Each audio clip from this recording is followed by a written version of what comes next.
do like a quick. There we go. We'll do like a quick intro on our backgrounds and kind of like what we do and why we do it, and then we'll go through our PowerPoint presentation.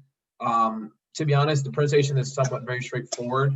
We're here for you guys, so if you guys can interject with questions throughout the presentation. And then if you guys have any comments, concerns, things that keep you up at night, just feel free to put them in a group chat or just, say something, and we'll definitely be sure to answer it. So before we go any further, I wanted to know, did anybody have anything in particular that they were looking to get out of today's discussion? Anybody had any burning questions or had any burning topics you guys want to discuss? If you do us a favor, just write the topics or the questions in the inbox, the chat box, and then we'll be sure to get to them through our conversation, or we might expand on them if we talk about it in our PowerPoint. Cool. So that works. Kick off with backgrounds and then just get right into it. Yeah, you say yours first. Mine isn't as impressive. It's more than impressive. So budgeting and investing, there we go. So my quick background, I was born in Togo, West Africa. I moved to the States when I was 8 years old. We moved to Hartford, Connecticut. So my father had his own business, and that really motivated me to have my own. A couple years later, he moved us from Hartford to Windsor. So in Connecticut, it's a bit more suburban. High school rode around, typical African, play sports, play soccer specifically. And got recruited to go to UMass Dartmouth to go play soccer. And unfortunately, I had to turn down that offer because our family couldn't afford to go there. So from that moment, that's when I made the decision to educate myself on how to save, budget, investments, insurance planning. And that's what led me to Northwestern Mutual as a freshman. So joining this Fortune 500 company, to Anthony's point, not the most diverse, especially when I first started. But found great success in it because it was really a passion of mine to change the narrative for people that look like us. So from there, went on to be really successful in the internship program. I think I might have been the first. I just don't know who came before me. Intern to finish #1 in the East. And once that happened, we literally opened the gates for more people that look like us. Afterwards, graduated, continued studying, went to Fairfield University to become a certified financial planner. Then afterwards, the American College of Financial Services to be a chartered financial consultant. So I am all finance. That's all I know. So I've been here since I was a freshman in college. And that's our journey. Finding great success, been top 10 in every single category since being full-time and graduating college. So we're going to continue growing and helping people that look like us. Yeah, definitely. Good background, yeah. Yeah, so, well, I hear a little echo. It's kind of weird. Everybody else hear the echo? Okay, cool, it's gone. Yeah, hi everyone. My name is Anthony Williams, financial advisor and growth and development director here at Northwestern Mutual. I'm originally from the Bronx. I'm Jamaican and Guyanese descent. I come from very humble beginnings. I grew up in a 1-bedroom apartment in the Bronx. My dad was an auto mechanic. My mom was a factory worker. And they, to be honest, they didn't really know much about finances at all. They just instilled the concept of hard work and sacrifice to me early on. And the goal for me, prior to me going to college, I wanted to play ball. Ball was life for me.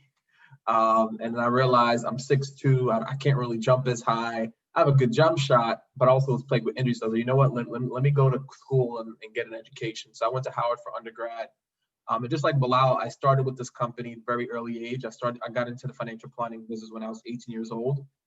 And it was a quick start. I mean, actually, the way Bilal and I connected was that I saw him on stage as being the #1 financial advisor on the East Coast, and he looked like me. And I was like, well, if this guy could do it, and I look better than him, I definitely can do it myself. So definitely, became #1 for 3 years in a row, graduated being top 10 in the country, and then moved to New York City in 2017, and launched a practice where we primarily work with like attorneys, physicians, business owners, and then within like 2 months of being full time, I became a director here at the firm. And if you guys might have heard earlier, I just got Northwestern Mutual to fund a Northwestern Mutual office, give us over $1 million to start a Harlem office. It'll be an office for us by us. And Bilal and I, our mission and passion is to deliver over $1 trillion of wealth to the minority community. And the way we plan on doing that is by having these discussions early on with you all, teach you guys how to go about it the right way. And then Bilal and I, we both also do mentor and recruit and develop new financial advisors. So really more so just kind of sharing with people, hey, listen, if you look like us, this is possible. And this is how we're pretty much going to make our impact. So that's a little about our background. But listen, enough about us. It's about you guys today. So without further ado, Bilal, you can pull up the presentation. We can get things started. Okay, perfect. Here we go. So while I put that up, there's a couple of things in the chat already. So I think we make sure to go through that for sure. Definitely. Yeah. And I think the same things that they brought up would definitely be in the PowerPoint presentation. Mm-hmm. And literally in the same order too, I think. Presentation. Yeah. Perfect. Could you guys see my screen okay? Yeah, we're good. Yes. All right, perfect. So what does financial security mean to you? Any brave souls out there that want to interact? Sure, I can. I think for me, financial security would definitely mean more wealth and being able to avoid some of the tax consequences that can come from not knowing how to manage your wealth properly. And then also understanding like what to do with your income and then the tax consequences that come with like the higher rates of tax on that as well. Absolutely. So anybody else?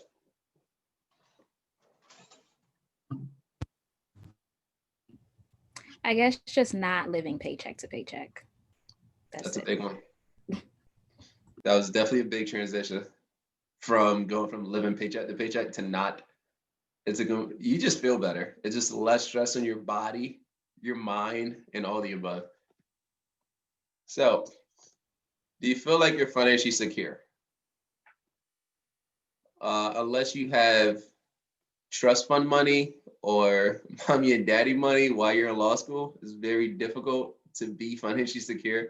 Or perhaps you just started a business or something, did something prior to going to law school. That might be the biggest reasons why you may be financially secure. But for most people where that's not the case, it's very difficult to have that as your start. So you're not alone. That's exactly why we share that with you. You're not alone. There are literally thousands of people around the country that are going through the same thing you're going through. And same things are going through your mind of how do I budget? How do I save? These student loans, how am I going to tackle that stuff? You're not alone, and there's a way for you to get out of it. Okay. And when we do some surveys, we realize that 7 out of 10 people say their financial planning needs improvement. So if you're in that boat to the point you are not alone, your partners at law firms are saying the same thing. And then the survey still continues to let you know that, hey, 22% of Americans are very confident that they understand how to build financial security. But if you ask me how to work out, I can tell you how to work out. It doesn't mean I actually will do it. So having someone you can also turn to when it comes to that stuff is also become very important too. So let's continue with this one thing. Boom. So here's the strategies to really create your wealth. The first is make sure we protect against the unexpected by managing risk. Anthony, you want to speak to that? Yeah. If you guys are taking notes, I want you to write 3 bullet points. And the first bullet point should be protection. The second one should be optimization. And then also grow. So protection, optimization, and growing your money. All right. So these are kind of the 3 pillars that we preach on for our clients. And when we talk about protection, we got to think about the worst case scenarios, right? The worst case scenarios could be, becoming disabled. The second thing could be losing your job or passing away prematurely. So you want to make sure you have proper disability insurance protection, proper life insurance protection, and also an adequate emergency fund. All right. And then we talk about optimization. Shakila talked about like managing student loan debt. One thing you guys should understand is that whether you pay down debt or invest money or purchase financial assets, your net worth trends in the same direction. Okay. So that's why when it comes to managing student loan debt, we first have to really understand all of your interest rates. And once you understand all of your interest rates, you then can go have a great plan to basically pay down the debt, but also save for your financial future. So saving for your first home, saving for starting up, your solo practice, saving up for investment opportunities. Okay, so we first have to optimize the debt.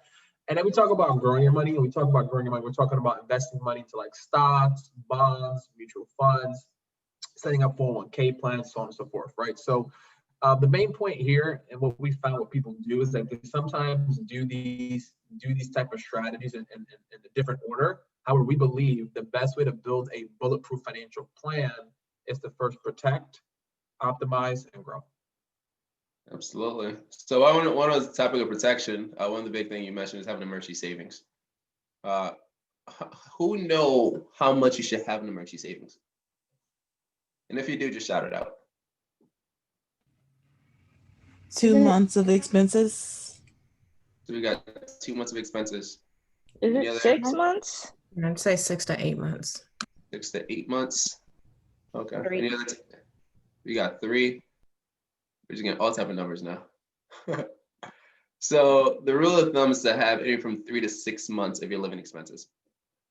So if you are single, simply just means if you have one source of income, having 6 months is a rule of thumb.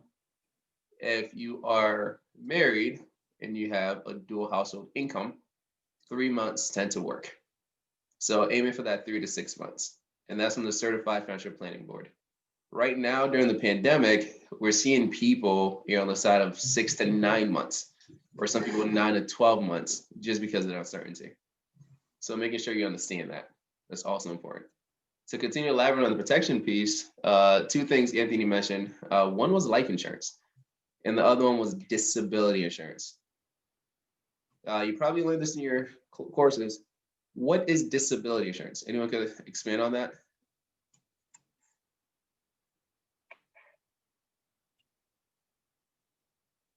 Anything you want to elaborate on disability insurance?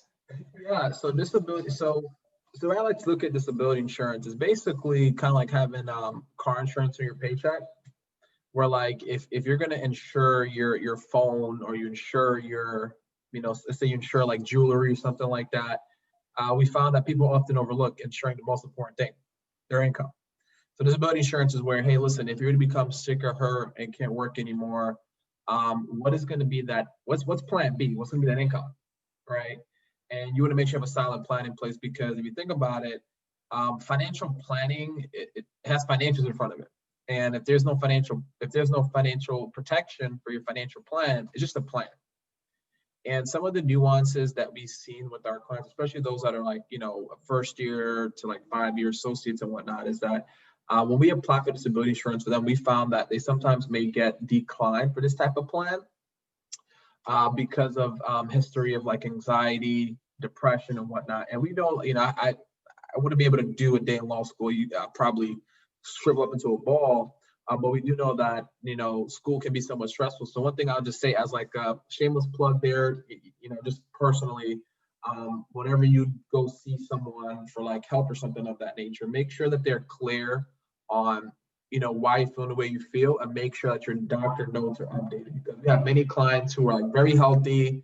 However, they get declined for disability insurance from many companies in the marketplace because of their physician or the psychiatrist listed symptom of depression, anxiety. So that's like a quick thing. And I see it have an adverse impact on our clients. So if we can tell you guys like today, before you guys even like, have your first job or kind of go through those scenarios, they'll definitely have you be well planned for the future. If I get it through my job, do I need more? Yeah, you do. The reason being is because when it comes to these type of benefits, your employer isn't going to get you the best benefit, because they have to provide that to everybody. So normally they cover up to 60% of your income. Okay. And sometimes those benefits are provided to you for free, or you pay for it, before you receive your paycheck. And in the event of disability, instead of you receiving the actual 60%, it may be anywhere from 40 to 50%, because the benefit is subject to taxes, both on the state side and the federal side, right? So always recommend our clients, listen, if you have a disability plan, make sure you sign up for it through your job, and then make sure you cover whatever's missing. Perfect. So if it's at the 60% and I receive it and my job tax me on it, right, because I don't pay for it, I'd receive like 45% or so? Exactly. So theoretically, I go from 2 paychecks a month down to 1. Yeah, down to one. And depending on your lifestyle, sometimes that may not even be enough to cover your loans. So we gotta make sure that that we have a protection in place, especially if you plan on refinancing or if you plan on going down the private sector where your loans won't be forgiven. Perfect. And I think you might have mentioned it. I think under protection was life insurance. Yeah. If I'm young, I'm single, I don't have any kids, should I still have life insurance? Yeah, I think you should do life insurance as soon as possible. Like for me, I got my first life insurance policy when I was 18 years old. And the reason why it's so important to take advantage of life insurance while you're young is because it's actually cheaper to get while you're young. Okay. And if you plan on having a family, if you plan on having children, I mean, sorry, same thing, have a family, having children, if you plan on buying your own house, if you plan on wanting to start your own business, if you want to go partner, right? You need to have some protection in force. And instead of you waiting, 5 years, 10 years down the line, secure your policy today or as soon as you can afford something. So therefore, whenever you do get to that point in time, you already have the coverage. Because we've seen a lot of clients get declined for this stuff too, especially at an earlier age. And what can happen is if you don't do the proper planning when you can, these plans can be 10 times more expensive, or you may not be eligible to receive more coverage down the road. So we always say, listen, I always recommend our clients to get something, sooner or later. And then when you do get to your employment, your job will probably give you up to at least 1 times your annual salary. You do have the ability to purchase more to the firm. However, we don't recommend that benefit because sometimes those benefits aren't portable. So if you decide to leave from one firm to the next firm, it won't transfer over. So we typically recommend, and this is high level recommendation, bare minimum 10 times your income outside of your company in regards to life insurance coverage. And then the benchmark would say 20 times where you want to be. All right. And the 20 times is basically how we can replace your income if anything were to happen to you from a financial perspective. Perfect. So if I hear you correctly, I should have purchased life insurance, although I'm not married with kids, primarily because if I'm young, it's priced based on my age and my health. Exactly. And I think more than ever as a community, as we're looking to build wealth, because I think everyone in this group is going to be a major player in their family. You may be the person making the most money, and you are the start of that generational wealth.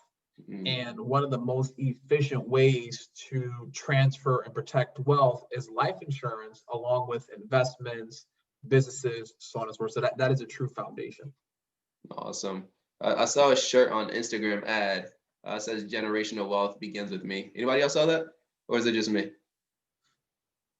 Yeah, I saw that. I was going to buy it. Then I realized I can't do that because I bought life insurance with my parents. So technically it starts with them, and I hope they go before I go. So as we continue, we want to make sure you mentioned optimize, which is debt repayment. So I know the big topic is student loans. So Valerie, I'm going to pick on you just because you have your camera on. Let's tackle student loans and let's role play together. Okay. So I'm going to focus on federal student loans. So once you're done, there's going to be two types of, you're going to have federal and some have private. So we're going to put F for federal and then P for private. Make sure you figure out which one you have. Okay. So I'm going to focus on the federal ones first. And the federal ones, I'm going to give you some very subjective advice. Okay. So Valerie, the role play is you're going to be a bank and I'm going to be you. And I'm going to walk into the bank and I'm going to try to get money from you. Cool? Is that fair? All right. And then in this scenario, what was it? I think the average law student graduated with, what was the average student loan debt? I think last year was like one something. It's like maybe like 120. Yeah. Okay. So we're going to go with $120,000. Okay. So Valerie, you ready? I'm going to ask you for $120,000 in your bank. Okay. Okay. Hi, bank. How are you? I'm Valerie. Great. How are you? I'm doing great. So I'm here to ask you for $120,000. But before you respond, there's a few things I want. Okay. Okay. First thing I want is I don't want you to charge me more than 4, 5, maybe 6% interest. Okay. That's how much I want you to charge me. Mhm. Secondly, I want to make sure that if I'm making anywhere less than maybe 80 to 85K or less, any interest that I pay you, I want to make sure that I don't pay any interest on it. Okay, and I get to deduct it. So deduction is just a fancy sidebar. So deduction just very, very fancy for if I make $50,000 a year, I pay $2,000 in interest. When it's tax time, I'll pay taxes as if I make $48,000. So I pay a little bit less taxes because we live in a progressive tax system. So the more you make, the more you pay. So if I make less than 80, 85K, I get to deduct that interest that I'm going to borrow from you. Okay? So far, so good. If I die, right? If I die for whatever reason, I want this to die with me. Okay? You can't go to my family and try to get the money back. It just goes away with me. Okay? If we're going through a pandemic, I actually don't want to be required to make any payments at all. And any interest, I want you to freeze it. If you're going to report things to the creditors, just say, hey, I'm actually making my payments. So don't report it at all to anyone. Okay?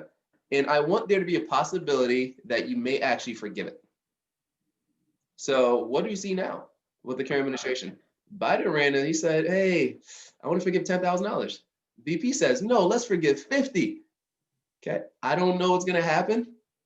Maybe someone forgive it, maybe someone won't. So I want the opportunity for you to potentially forgive it.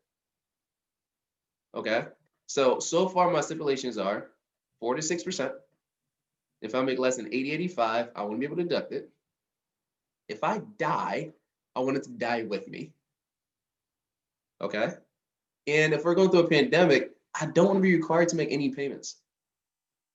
I'm not done.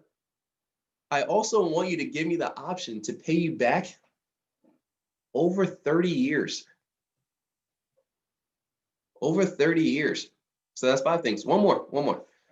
If things get challenging for me because, life is crazy, I want you to give me the option to go maybe up to 3 years without paying you.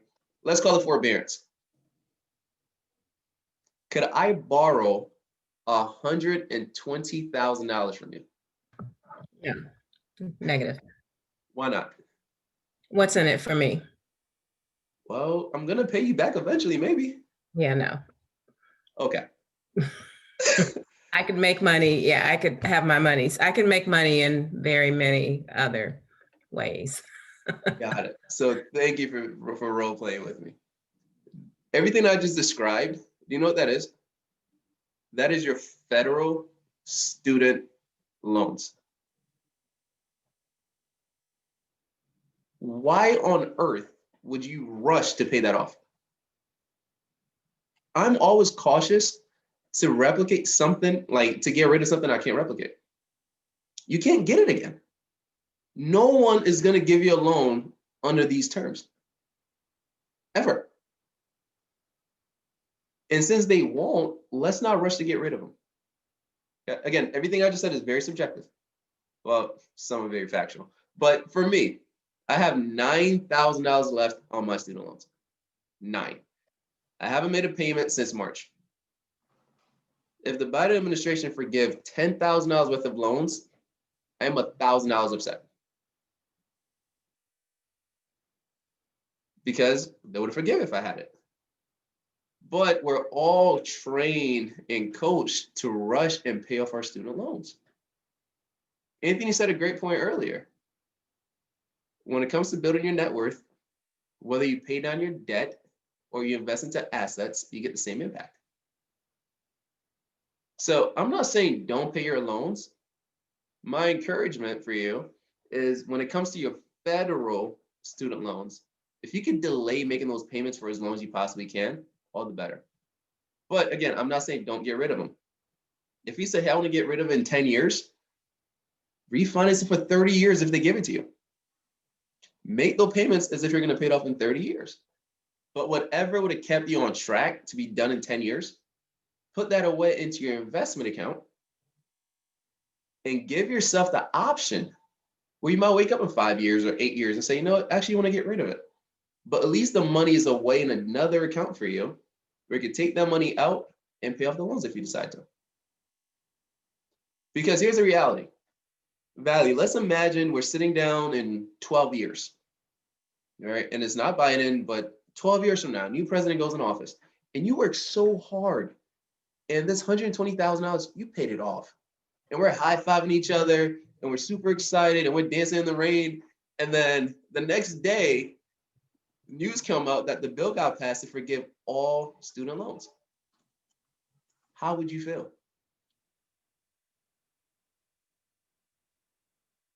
Right? So I don't think it's gonna, I'm not sure it's gonna happen now. Maybe it's 4 years, 8 years, 12, 16, 20. I don't know. But eventually it may happen. So for that reason, if you have federal student loans, please don't freak out. You're okay. You are more than okay. Any questions on that? I'm gonna pause. Do you mean that even if you have more than the average? Well, listen. Us who have a lot. My girlfriend is graduating from medical school in May, so we're going to have more than $9,000 of student loans. The idea is the same. It's not going to change. We're going to pay the same amount. We're going to extend it for 30 years if we can and hope for the best. Even I have the $9,000 to pay it off, but why? Just why? If I pay it off now and it passes next week, I just lost out on $10,000. No, very subjective. The fact is to pay off your debt. Now your private student loans, those aren't that nice. So when it comes to that, Anthony, I think you're drinking out of a Yeti. Sorry to see. But anyway, so for this, for the holiday season, Anthony and I, we received a nice little gift from our friends over at GradFin. Excuse me. Because we help our clients refinance so much money in student loans. Anthony, you want to speak to GradFin and then we can move on? Yeah, so when it comes to the topic of student loans, Bilal and I, we're definitely advocates for, keep your federal debt as much as you can on the federal side. However, if you do an audit on your student loans, you realize that some of the debt is of high interest, let's say anywhere above the 7% range. We would recommend you refinancing that debt so that that's lower interest. So the reason why we're big advocates of GradFin is that we actually both went through the process ourselves to help us go through some debt consolidation. And the cool thing is that they aren't like a Sophie, like they're not an individual company that offers student loan refinance. They are these student loan experts, and they can actually shop around the industry and share with you the best ways in which you can refinance your student loans. So I'd recommend, once you guys graduate, definitely do an audit on all of your debts, understand how much you owe, what type of loan it is, what the interest looks like. And then if you need some help, just reach out to us directly and we can give you some advice, and then probably refer you to GradFin to help you refinance student loan debt.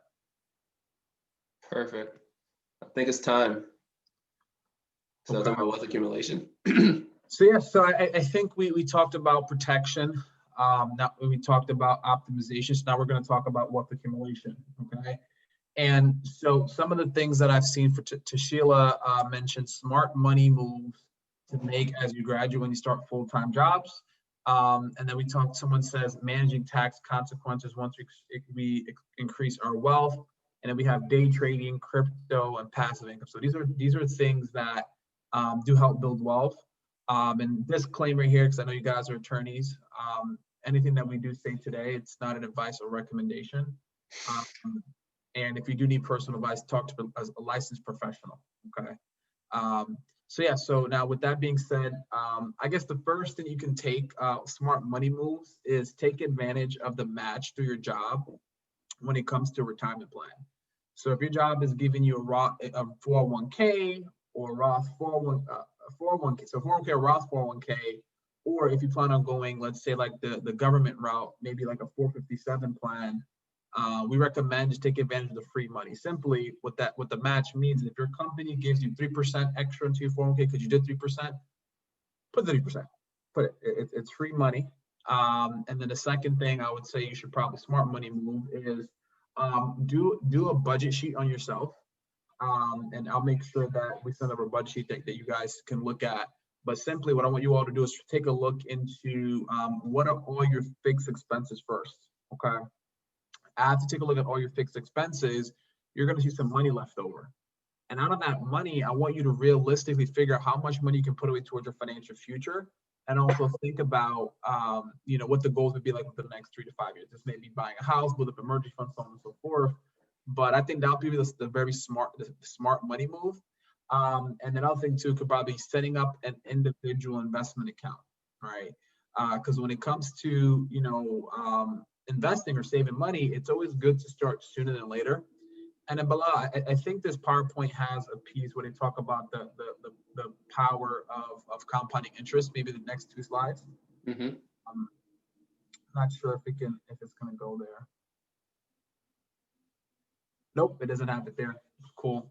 But basically, the biggest thing you guys have on your side right now is time.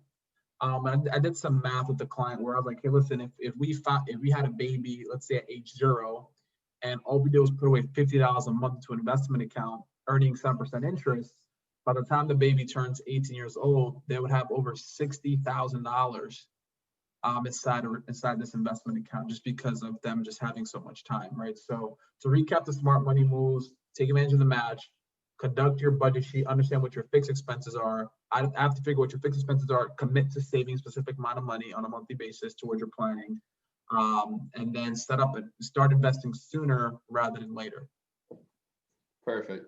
So I get my first job and I get this package, and it's super thick, and we have this all-day enrollment process. And what are some of the key highlights that I should focus on? I know you said something about my retirement plan, my match, my 401k. So I'm thinking that's something I should do. Right? What if it's a 403b? Is that different? Yeah, no. So 403, anything with the 4 just represents, you being at an employer. A 403b may be you working for a not-for-profit organization. It's working, in a similar manner. So if you do have a 403b, if they say there's a match, take advantage of the match. Okay. So the first thing first, whenever I get a job, whatever my employer offers as a match, do that. Mm-hmm. Okay. And then here on the screen, I see a couple of things. What is the difference between a 401k and a Roth 401k?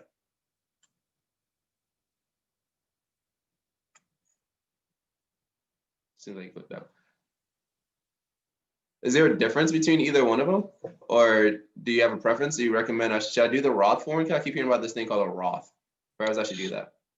Yeah, so the difference between the two is there'll be like an after-tax account and a pre-tax account. So the way to help you make this decision is, hey, listen, would you rather, pay tax, and excuse me if I confuse you all with this one, but would you rather pay, and I forget the analogy, would you rather pay tax on the seed or the tree Harvest. or the harvest? So basically, long story short, about the Roth 401ks that you pay tax today, we're in this very tax environment. And then when you get to like that age 60, when you want to retire, Uncle Sam is not entitled to any of your money, okay? However, you have to pay that tax today. A 401k, a traditional 401k, is an account where you don't pay the tax today, you get the tax deduction, and then in retirement, when you pull the funds out, you're gonna get taxed on the money. So sometimes when we have clients walk into our offices, they're like, yeah, Anthony, Bilal, we have over $1 million in our 401k. We're super excited. And we're saying, you don't have $1 million in your 401k. They're like, yes, we do. It says right here. I'm like, no, you don't. You have a business partner called the IRS. And whenever you want to pull money out, you will be subject to state, local, and federal taxes. So Bilal and I, we believe it's important for people to save money tax-free. So therefore, if Uncle Sam decides to bring the cuffs down and say, we're going to tax everybody, our clients will be okay and not have to be worried. Because I don't know if people know this, but back in 1952, the highest tax bracket in America was 92%. 92. And the average highest marginal rates is rough hovering on like 80%. So we are currently low tax bracket. This current tax code will expire within the next, I believe, 5 years. And it will revert back to what they were when Obama was in administration. And also, who knows what's going to happen with the Biden administration. And to be honest, all of you guys here are going to be at the top income earners in the future. So, hey, pay your tax today.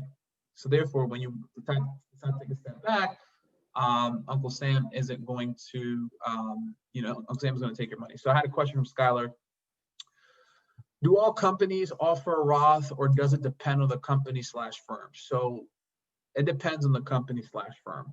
Because Bilal and I, we do work with a lot of big law firms.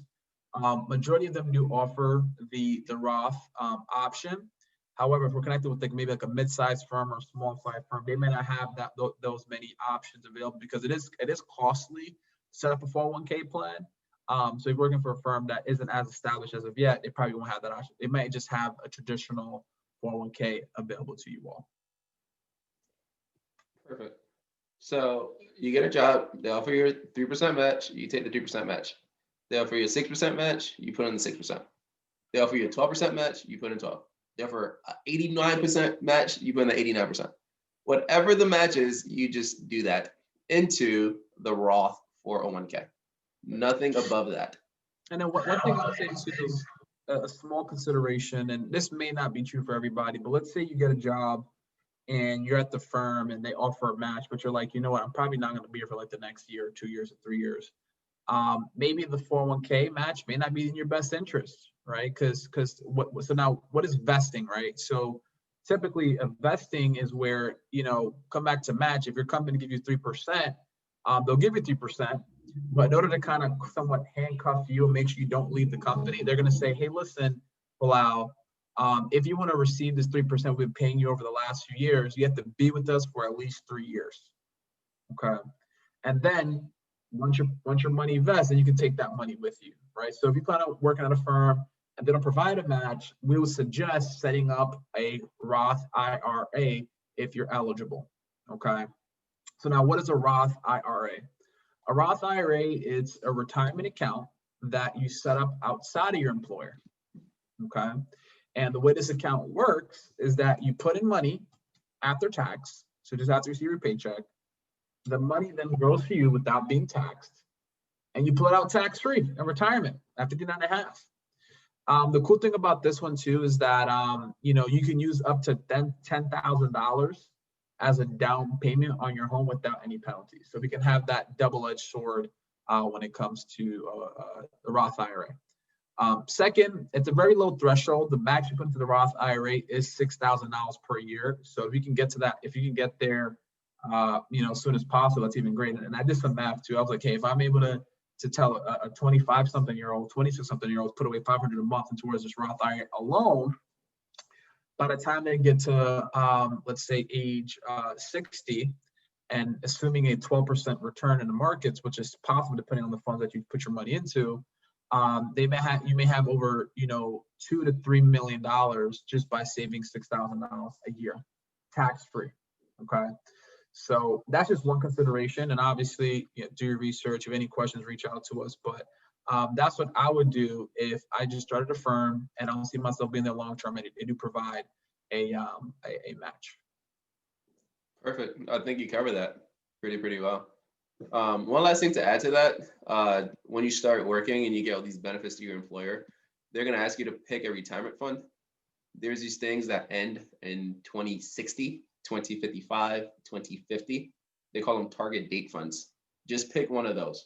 It's the best set and forget it option. Don't try to go and build your own portfolio.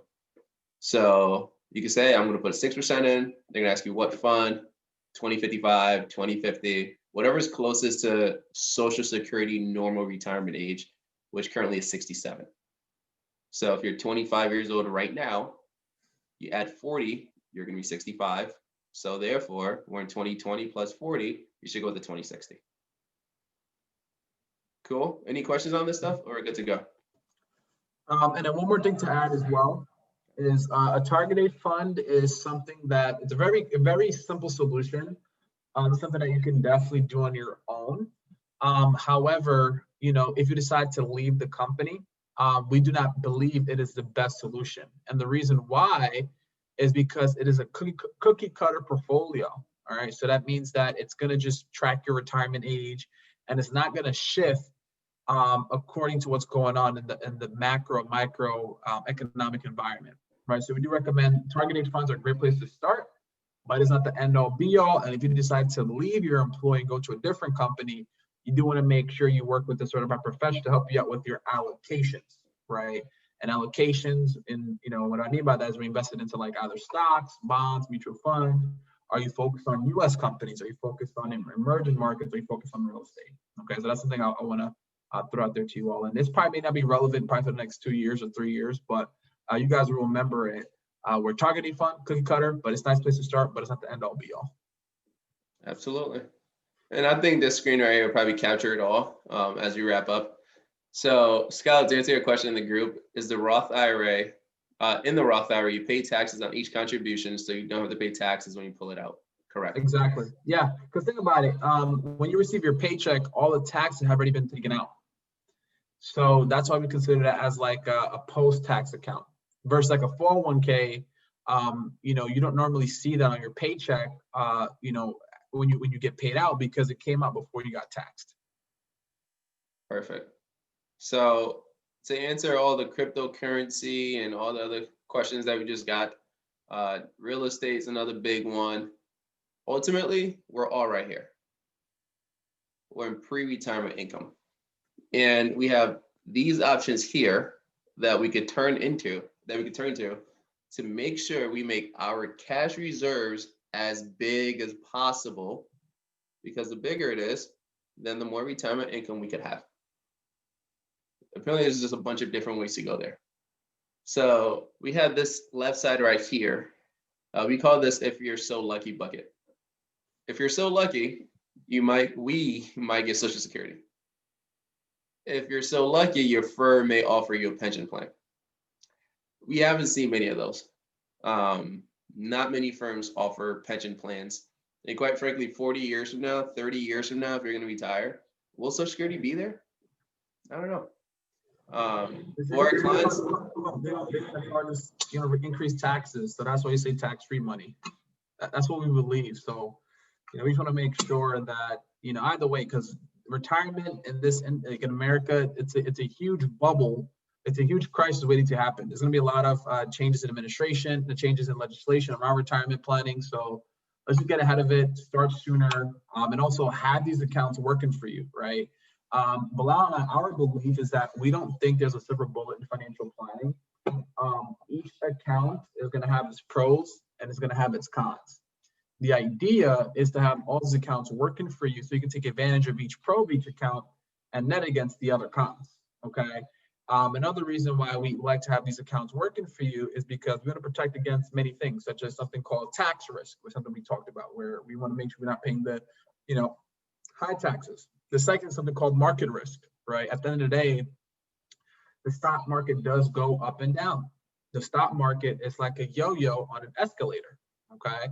And we want to make sure when people do retire, right, or whenever you do have a financial goal, your money is going to be there. The third thing is something called longevity risk. It is basically the risk of outliving your savings. Imagine being 85 years old and living off of $50 a month, $500 a month because you spent all your money. That would suck, right? So that's why we have accounts to help you get there. And the last thing is something called healthcare cost risk. And that's where the cost of healthcare, especially if you need to go into a nursing facility, may be expensive. All right. So one thing, this is probably another quick tip is if you guys have parents that are doing relatively well for themselves, ask them, hey, what is your long-term care plan? If you guys get to age 70 and 80, is that going to impact me? If so, how? And what plan do you guys have available for that type of option? Because what we found is that our clients, especially in the Black community, don't have conversations like this till it's too late. You have, I saw one of my clients where she was 45 years old and she has to take care of her young children, go to work full time, and then also take care of her parents. So now, it's really tough on her because they didn't have the proper, sandwich generation, they didn't have the proper planning in place. So I urge you guys to reach out to your parents, ask them what their plan is if something were to happen. And also ask them what their estate plan is as well, right? Ask them, hey, listen, if they were to happen to them, like, do they have a will? Do they have a power of an attorney? Because at the end of the day, if we're talking about this concept of generational wealth, it's going to start with you, or you're going to be the one to carry on that legacy. And people always talk about build generational wealth. They talk about increasing income, but listen, we also got to protect and preserve it and have a proper wealth transfer. Okay. So yeah, long story short, I don't want to get on a tangent here. I know we got about like 3 minutes and some change before we stop talking about this stuff, but have all these accounts working for you. Each of them have their pros and their cons. And the reason why we like them is because it provides you with the most flexibility when it's time for you to retire. Absolutely. And I think you covered that pretty well. We have one more question in the chat, and that was, what is your experience of getting a broker versus using investment apps like Robinhood and such? I could take that one. When it comes to it, if you want a Robinhood account, take it. Acorns, all that stuff, I think they're great. I think you should definitely get one of those platforms and put some money away, keep the change. The clients that we work with, we have better relationships with them, in my opinion, when they're engaged. When they know that, hey, I actually took a look at the market and actually know this, or, I was actually my Robinhood app and I was trading, and it's just fun to just learn this stuff. All right. My nieces and nephews for Christmas bought them shares of Amazon. Now they're 8 and 13 years old talking to their friends like, oh, I have shares of Amazon. I own stock and I have this stuff. And it's so easy with the Robinhood app. So I definitely recommend you do that. Now that's your fun money. That's not your financial plan. Now, when it comes to financial planning, I highly recommend you work with a professional. It's just so much that goes into this thing. All these different moving parts. I mean, take a look at the screen to understand how an annuity ties into your investments, which your investments could fall under real estate, the cryptocurrency thing you just spoke about, your 401k, your Roth 401k, your traditional IRA, your Roth IRA, your life insurance, term, whole, universal, variable life, the list goes on. And being able to be aware of what's possible, I think you definitely need to have a relationship with the financial professional. But at the same time, if you just enjoy this stuff, go ahead and get a Robinhood account and start trading on your own. And I think I'm going to pause there. Anything you want to add to that? Yeah, no, I think you covered it all. I think I'll probably say it's like you said before, we enjoy when clients have their own investment accounts because we can kind of somewhat talk the lingo a little bit. And also our clients can share with us their ideas and we kind of go back and forth. So I always recommend, have your, like Bilal said, the investment, the brokerage account for our clients, because they're like that play money, that fun money. But we talk about like retirement, long-term money, like having a systematic approach, managing risk. That's something that we help our clients with as well. So I'm always for it. Any last minute questions? I think I've seen a couple of cameras turn back on. You can just take your thing off mute too if you have any final questions.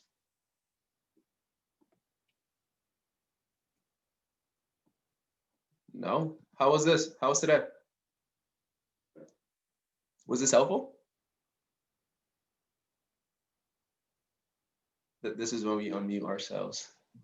This is really helpful. I think maybe it's just because, we haven't embarked on our careers yet and we're trying to process how we're going to time this out. And, personally, I have all these different kinds of accounts you were mentioning, but I don't necessarily know what's going on. So, it could just be us processing behind the scenes. Perfect. Anybody else? Thank you, guys. I love that you mentioned Robinhood because I just got Robinhood in, I think, September. And I'm already up like a good amount, getting some good long-term investments and then a couple of penny stocks that flipped and really, really hit it. So thank you for you said the word flip. Flip? Yeah. How I say flip? Yeah. I guess I do have an accent when I say flip a little bit. No, it's not the accent, just the fact that that's so universal no matter where you are. We could literally be in boardrooms, like meetings with like the whitest of white people, and we could say the word flip and everyone actually knows what you're talking about. Yeah. So that's our first good. That's true. If you want to stay in contact with us, I'll put my email address here. We're on LinkedIn, Instagram. My Instagram is pretty straightforward. My LinkedIn, Facebook, all that stuff, it's literally my name. Email address is right there in the chat. Feel free to go on there, reach out, follow us. If you have any questions, just let us know. Anthony, stuff. Bilal, sorry. I actually had a quick question. Yeah. So I took a financial like evaluation quiz yesterday, and it determined that I'm like a very low risk taker. So like, what recommendations do you have for like law students who don't necessarily want to like put themselves out there in terms of investments? Like what approaches can we take like getting ready to transition out of law school and sort of figuring out what we want to do with our finances after? That's a great question. So the first thing I'll ask when it says you're low risk is what are you planning for, right? If your focus is, hey, I want to save money to purchase a home in the next year or two, if that's the case, you definitely should be low risk. You should keep it all in cash because that's not appropriate to invest the money because quite frankly, it's not enough time for you to recover. But if it says you're low risk and your focus is, hey, I want to take this money out in 40 years or 30 years when I retire, then from there, there's a bit of work to do. And what I would say in that situation is to make sure you revert back to those target date funds because it will automatically do it for you. So you go to your 401k or your Roth IRA, no matter what institution you go through, they're going to offer you something that ends with 20, 50, 55, 60, 40, etc. So it depends on what your goal is. So I wouldn't necessarily believe that right away without understanding that back piece. Well, would that also mean you having to add more if you're like changing the date and you want to get like, let's say I want to purchase a house sooner, that would mean I have to add a little bit more to whatever I am investing in. Okay, perfect. Yep, correct. And if you're going to purchase something the next year or two, don't invest it. Just keep it in cash. 0 to 2 years, keep it in cash. That's your best friend. Anything over 2 years, then feel free to start looking at investments. But it's just too close. Because the last thing you'd want is to, I don't know, a year and a half in and there's a market correction and you lose 20% or 10%. Well, you needed that for your deposit, right? So the risk just isn't worth the return. Return isn't worth the risk. Great questions. Thank you. You're welcome. Anthony, anything else you want to add to that, or that's pretty much it? No, I think you covered it well. All right, awesome. Guys, thank you so much for spending your afternoon with us. Really appreciate it. And definitely stay in touch. Best of luck wrapping up law school. George, congrats. I know you're super excited to be done. He's like, I'm out.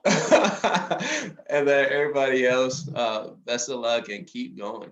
And look at that. Somebody posted job opportunities in here. Yay, Major Crawford. Hey. Perfect. I love it. Well, I'm going to stop recording now. How do I stop this thing? I see it.